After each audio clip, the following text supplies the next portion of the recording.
Hello, happy people. I hope you are having just an absolutely amazing day today. Today I want to take a look at the next collection I'll be knocking out. I'll be finishing out. Now, if you noticed, I knocked out a Ashton Smith collection. It's Cthulhu Mythos stuff mostly. So I'll be doing that. Start a little bit here and there, but probably predominantly next Halloween, just as a reminder, and so forth. But this one, Renegade Swords, it's a Sword and Sorcery one. I'll be finishing it up on Sundays after I finish up the fantasy collection from my youth that I read back then. It's good stuff. Love the odds. And it's got about 3 or 4 more short stories left in it that I finished up called Visions of Fantasy from the 80s. It's really more geared towards kids. I picked it up when I was in junior high. I'm sorry, grade school rather. Right after reading some stuff. It was good stuff. Loved it lots.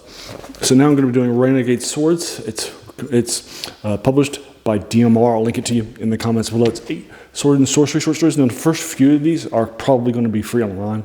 The Robert E. Howard, Clark, Ashton Smith, and Abraham Merrit stuff. And Wellman, I'm not sure about. It's possible his might be too. And then there's also 2 Lin Carter short stories. This is the reason why I picked it up. Richard L. Tierney just finished his School of Thought series out, and then Glenn Raman too. And then there's a short story by Bruce White for you folks. I'm sorry, Bryce White. And then so just a heads up. So this will be happening too. I'll link it to you in the comments below in case you're interested in checking it out, reading it along with me, and so forth. So the idea here is that 8 of these short stories, 4 of them have never been republished again. So this is the first publishing, and then the other 4 of these, well, 3 of them, will star characters or concepts that are just really good, but just have not, because they were for new people, just have never been, they just never caught on with the fans of Sword and Sorcery or those authors. So those are the other ones, and then the 8th one is just a good short story. That's why I like it. Published there. So those are the 8 short stories that will be in this collection. I knocked out the first one, The House of Erbu, yesterday by Robert E. Howard. It's not a Conan story. So if you're like, it's a Conan, nope. It's not also not Call or Solomon. Okay, it's a character that's a Sword and Sorcery character that doesn't exist. So there you are. I'll go ahead and link you to this again in the collections below. So if you have read this and just let me know what I'm about to head into.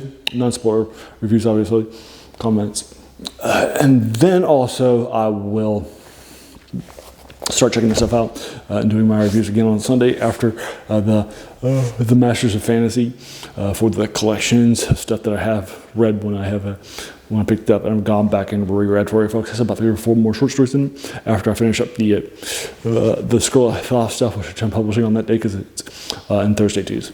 So this will be coming up soon, but probably like a month or 5 weeks or so before the first short story gets published on this one. The House of Erbu for you folks. So there you are. I'll go ahead and link you to it.